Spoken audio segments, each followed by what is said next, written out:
नमस्कार. अंजलीमुळे आता राकेश रस्त्यावर आलेला असतो. राकेशला सध्या कुठूनच पैशाची आवक नसते.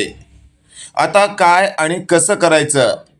जगण्यासाठी पैसा तर हवाय आणि या लंगडीला झेलायचं म्हणजे साधी गोष्ट नाही, असा विचार राकेश करत असतो.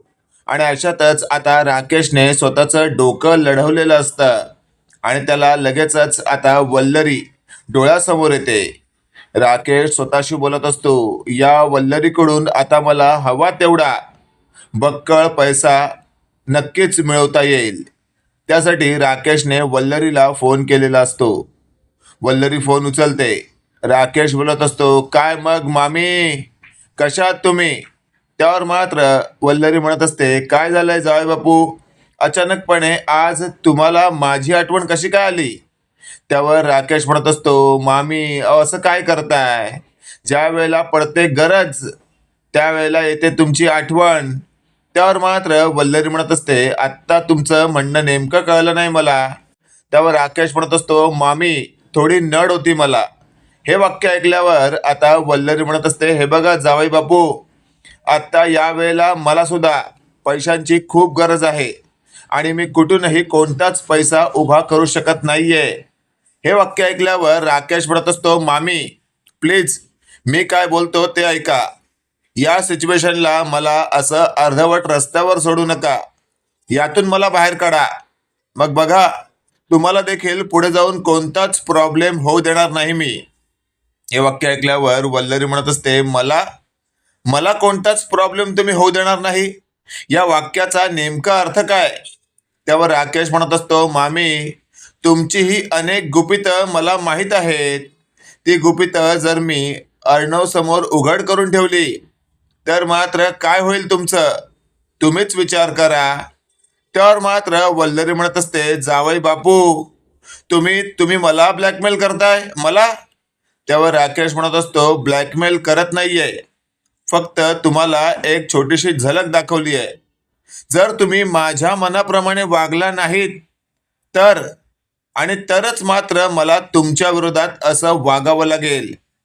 इच्छा नाहीये पण नाईलाजास्तव तसं करावं लागेल. प्लीज मी काय सांगतो ते नीट ऐका. आणि अशातच आता वल्लरी म्हणत असते, तुला काय करायचंय ना ते कर तू. आतापर्यंत तुला खूप मान दिला, जावई जावई म्हणून डोक्यावर बसवली, पण यापुढे तुला कवडी मोल मानही देणार नाही. हे वाक्य ऐकल्यावर राकेशची सटकते. राकेश म्हणत असतो, ए वल्लरी, तुलाही काही कमी मान दिला का मी? मामी मामी म्हणून सारखा भरपूर मान दिला. त्यावर वल्लरी म्हणत असते, अरे तुरेवर आलास तू, ठीक आहे, जा काय करायचं ते कर, आता तर मी तुला काहीच देत नाही, जा. आणि अशातच वल्लरीने फोन कट केलेला असतो. वल्लरीने फोन कट करताच राकेशची तळपायाची आग मस्तकात जाते. राकेश म्हणत असतो, आता तर या वल्लरीला तिची जागा दाखवल्याशिवाय मी काय स्वस्थ बसणार नाही. इकडे आपण पाहतोय आता वल्लरी फोन कट केल्यानंतर खूपच डिस्टर्ब असते.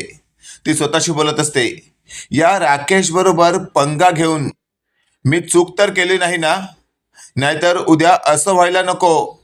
या राकेशने अर्णव समोर माझी कोणती तरी पोल ओपन करून ठेवली आणि हा अर्णव माझ्या विरोधात जाईल. आणि अर्णव जर माझ्या विरोधात गेला तर सगळंच संपलं. त्यावर मात्र आता वल्लरी खूपच घामाघूम झालेली असते. तेवढ्यात तिथे तिचा नवरा आलेला असतो. वल्लरीला पाहून तिचा नवरा म्हणत असतो, काय गे वल्लरी, काय झालंय काय तुला? दुसऱ्यांदा आंघोळ केल्यासारखी एकदम घामाघूम का झालीस तू? कसलं टेन्शन आहे तुला?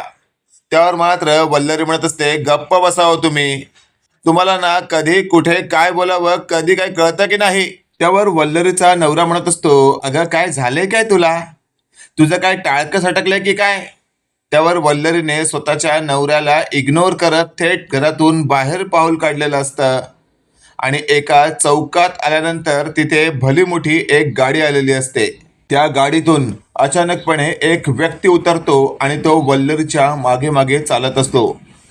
आता नेमकं त्याच ठिकाणी राकेशही आलेला असतो. राकेशने वल्लरीला पाहिलेलं असतं आणि राकेश स्वतःशी बोलत असतो, आता तर या वल्लरीला तिची जागा दाखवतोच. आणि तेवढ्यात राकेशचं लक्ष त्या व्यक्तीकडे जातं जो त्या गाडीतनं उतरलेला असतो आणि वल्लरीचा पाठलाग करत असतो. राकेश स्वतःशी बोलत असतो, काय आहे का हे सगळं प्रकरण? ही मामी एवढी घाबरली का आहे? नक्कीच या मामीचं काहीतरी कांड असणार आहे. मला या दोघांवर बारीक लक्ष ठेवायला पाहिजे. आणि अशातच आपण पाहतोय आता वल्लरीच्या जवळ तो व्यक्ती पोहोचलेला असतो. वल्लरी अचानकपणे वळते आणि त्या माणसाला पाहून वल्लरी हादरते.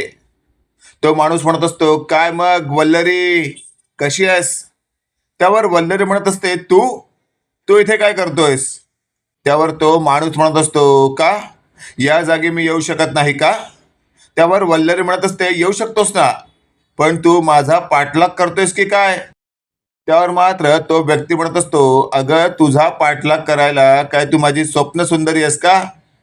फक्त तुला सक्त ताकीद द्यायला आलोय मी. एक गोष्ट लक्षात ठेव, आपण जे काम दोघांनी मिळून एकत्र केलं होतं ना, त्यामध्ये माझ्यापेक्षा जास्त पैसा तुला भेटलाय. आता त्यातला अर्धा पैसा तुला मला द्यायचा आहे. हे वाक्य ऐकल्यावर वल्लरी म्हणत असते, त्या गोष्टीला आता 20 वर्ष होऊन गेली आहेत. तो पैसा आता माझ्याकडे टिकलेला नाहीये. हे वाक्य ऐकल्यावर तो माणूस म्हणत असतो, ते काय मला माहिती नाही. आत्ताची माझी कंडिशन तितकी चांगली नाहीये, त्यामुळे मला त्या प्रॉपर्टीमधला अर्धा हिस्सा हवा आहे. आता हे सगळं बोलणं राकेश लपून छपून ऐकत असतो. वल्लरी म्हणत असते, हे बघ एक गोष्ट लक्षात ठेव, मी तुला एक पैसाही देणार नाहीये. त्यावर तो व्यक्ती जो असतो तो बोलू लागतो, वल्लरी एक गोष्ट लक्षात ठेव, ही जी काही सगळी प्रॉपर्टी आहे ना, ती माझ्या दादाची आहे आणि अर्णव हा माझा पुतण्या आहे. त्या नात्याने या प्रॉपर्टीवर माझा हक्क समान आहे. तू घराबाहेरची आहेस. त्यावर मात्र आता वल्लरी म्हणत असते, माहितीये तू अर्णवचा काका आहेस, पण त्या प्रॉपर्टीवर तू आधीच डल्ला मारला आहेस. आता त्या प्रॉपर्टीमधून 1 रुपयाही काढणं मला शक्य नाहीये, त्यामुळे माझा पिछा सोड. त्यावर मात्र तो अर्णवचा काका म्हणत असतो, वल्लरी मी तुला शेवटचे 36 तास देतोय. 36 तासांमध्ये जर तू मला माझी विभागणी दिलीस तर ठीक आहे, नाहीतर तुला बर्बाद करण्यासाठी मी इथे हजर होईन. आणि अशातच आता तो व्यक्ती तिथून निघालेला असतो. आणि अशातच वल्लरीच्या चेहऱ्यावर पुन्हा एकदा घामाच्या धारा लागलेल्या असतात. राकेश स्वतःशी बोलत असतो, हे तर मला आयतं खोलीत सापडलंय. या वल्लरीला आता तिची योग्य ती जागा दाखवून देण्याची वेळ आली आहे. आणि अशातच आता त्या कोपऱ्यात उभं राहून राकेशने वल्लरीला कॉल केलेला असतो. वल्लरी कोणाचा फोन आला आहे म्हणून फोन हातात घेते आणि बघते तर राकेशचा आहे. वल्लरीचं टाळकं आणखीनच सटकतं.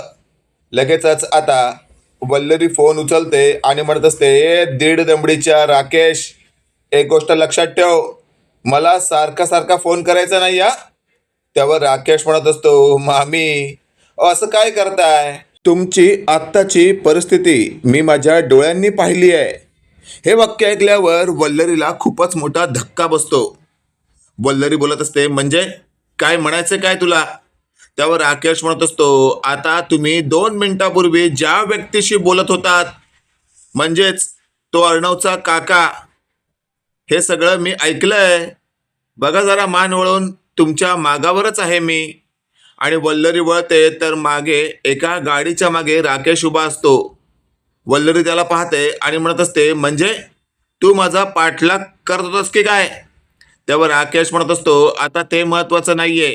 आता महत्वाचं हे आहे की या सगळ्या फंद्यातून जर तुम्हाला बाहेर पडायचं असेल तर तुम्हाला माझी मदत लागेल. त्यावर वल्लरी म्हणत असते, चल रे, तुझी मदतीची काही गरज नाहीये मला, मी बघून घेईन माझं. आणि अशातच आता वल्लरी तिथून ताडकन घरी निघून गेलेली असते. 36 तास उलटून गेलेले असतात.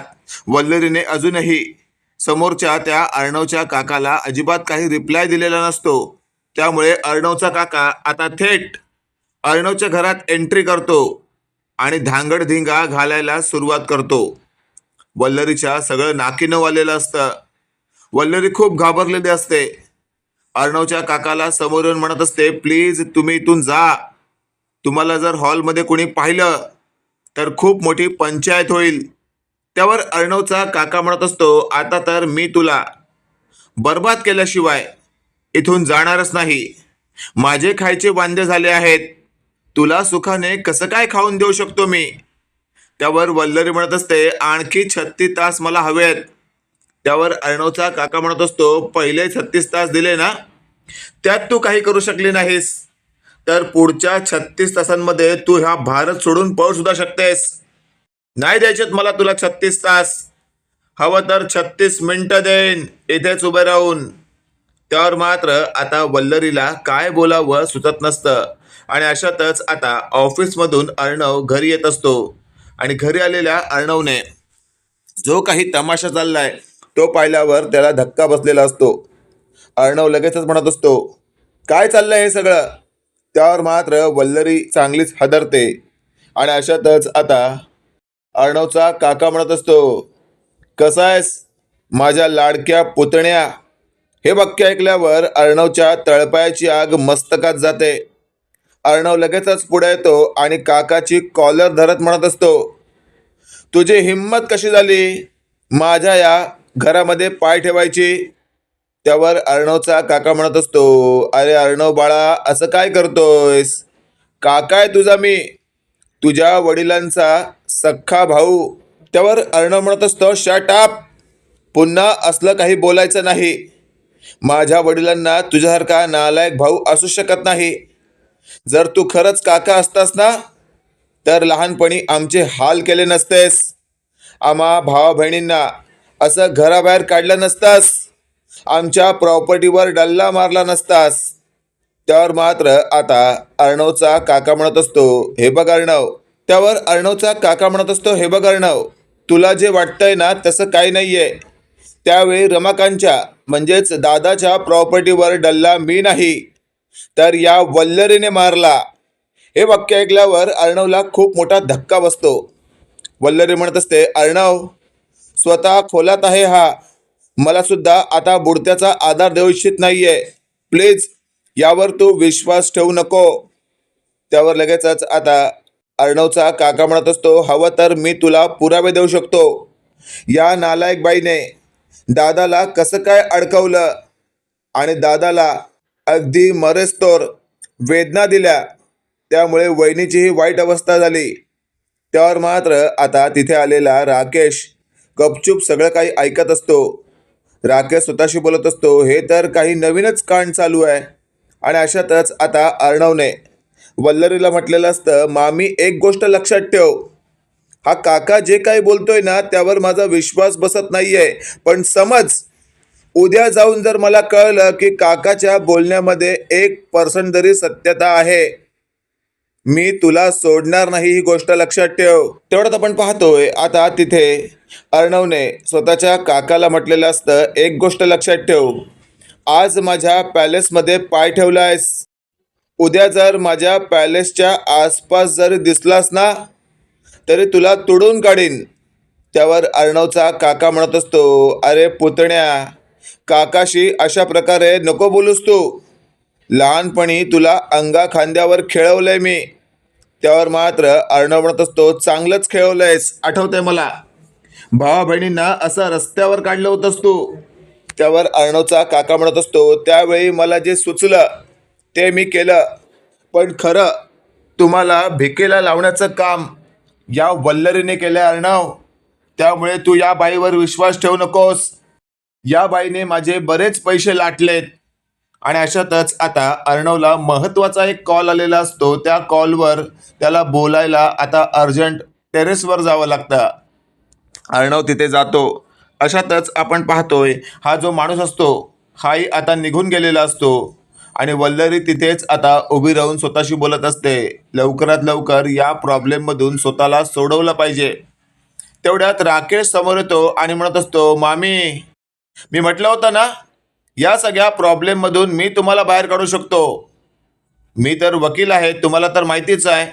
त्यावर वल्लरी म्हणत असते, गप रे वकील, वकील बिकील काय नाहीस तू, मला माहिती आहे. खोटं बोलून अंजलीच्या आयुष्यात आलास तू, तिच्याशी लग्न केलंस तू, याआधी अनेकांशी लग्न केलं असशील, त्यावर आता राकेश म्हणत असतो, त्या गोष्टीशी तुमचं काय घेणं देणं, तुम्हाला तुमच्या प्रॉब्लेममधून बाहेर पडायचंय की नाही. त्यावर वल्लरी म्हणत असते, काय करणार आहेस तू. त्यावर वल्लरीला राकेशने असा काही आयडिया सांगितलेली असते, जी पाहून वल्लरी आता स्वतःशी बोलत असते, या राकेशची आता हेल्प घेतली पाहिजे. हा जे काही बोलतो ते बरोबर आहे. आणि अशातच आता वल्लरीने राकेशला काही रक्कम देऊ इच्छित केलेली असते. त्या रकमेचा फायदा राकेशला झालेला असतो आणि राकेश म्हणत असतो, मामी असंच मला अधेमध्ये काहीतरी देत जा, बघा सगळ्या प्रॉब्लेममधून लवकरात लवकर तुम्हाला बाहेर काढतो की नाही. त्यावर मात्र आता राकेशला वल्लरी म्हणत असते, जर तू मला या प्रॉब्लेममधून बाहेर काढलं नाहीस ना, तर एक गोष्ट लक्षात ठेव, तुला संपवल्याशिवाय मी शांत बसणार नाही.